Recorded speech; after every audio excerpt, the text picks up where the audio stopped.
لەگەڵ بەردەوامی نیگەرانیەکان لەسەر ئاستی جیهان سەبارەت بە دەرئەنجام و کارەساتەکانی قەیرانی پیسبوونی کەشوهەوا، ژمارەیەک وڵات و دامەزراوە بە گرتنەبەری سیستەمی کارپێکردنی دۆستانەی ژینگە لە هەوڵدان بۆ کەمکردنەوەی کارەساتەکە.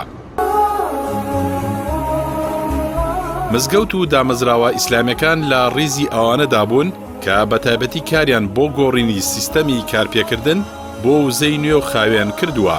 بۆ مەبەستەش زۆرێک لە موسڵمانان مزگەوتی سەوز و دۆستی ژینگە کە خۆی لە بەکارهێنانی سەرچاوە ئاوی خۆبژێوی و بەکارهێنانی وزەی نوێدا دەبینێتەوە دیزاین دەکەن. یەکێک لە وڵاتانەی بڕیاری داوا کار بە سیستەمی دۆستی ژینگە بکات وڵاتی مەغریبە کە خاوەنی نزیکەی 50,000 مزگەوتە. مەغریب 2 ساڵ پێش میوانداریکردنی کۆنفرانسی گۆڕانی کەشوهەوای نەتەوەگرتوەکان لە ساڵی 2016دا بەڵێنیدا نەخشەسازی خاوێنی ژینگەیی وەک پانێڵێکی خۆر و ڕووناکی LD بۆ مزگەوتەکانی تێکەڵ بکات. هەروەها لە قۆناغی یەکەمدا 600 مزگەوتی وەک بەشێک لە پرۆژەی مزگەوتی سەوز دیاری کرد. لای خۆیەوە وڵاتی ئوردنیش بەشداری لە پرۆژەی مزگەوتی سەوز دەکات.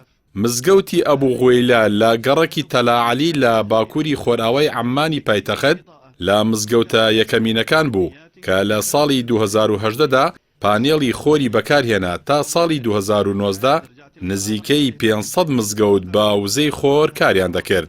ئەمە بەشێکە لە دەستپێشخەریەکی فراوانتر بۆ خاڵیبوونی پایتەختی ئوردن لە گازی ژەهراوی کاربۆن تا ساڵی 2050. لە کۆتاییەکانی تشرین یەکەم واتە مانگی دەی ئەمساڵ سیستەمی وزەی خۆر لە مزگەوتی عوبێد بن سەعید حەجەری لە ویلایەتی بەدیەی سەڵتەنەتی عومان دامەزرا.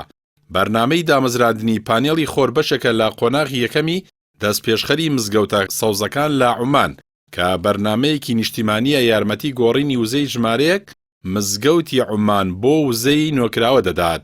بەرنامەی مزگەوتی سەوزیش ئامانجێتی لە قۆناغی یەکەمدا وزەی نوێکراوی خۆر بۆ 100 مزگەوت لە 3 قۆناغی دواتریشدا بۆ 300 مزگەوت بە بەهای 5 ملیۆن ریال دابین بکات.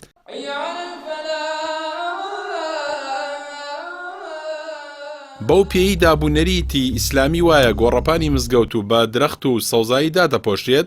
لەم سۆنگەیەوە مزگەوتی کامبرێنج لە بەریتانیا یەکەم مزگەوتی ژینگە دۆستە دروست کراوە و خەڵاتی تەلارسازی نایەبیشی پێدراوە.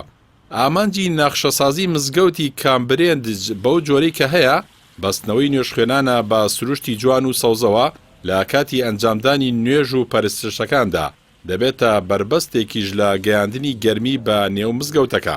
مزگەوتەکە جگەل لە سەوزایی حەوشە و گۆڕەپانەکە سەربانەکەیشی پانێڵێکی خۆری لەخۆ گرتووە کە یەک لە سەرسەی وزەی کارەبای مزگەوتەکە دابین دەکات.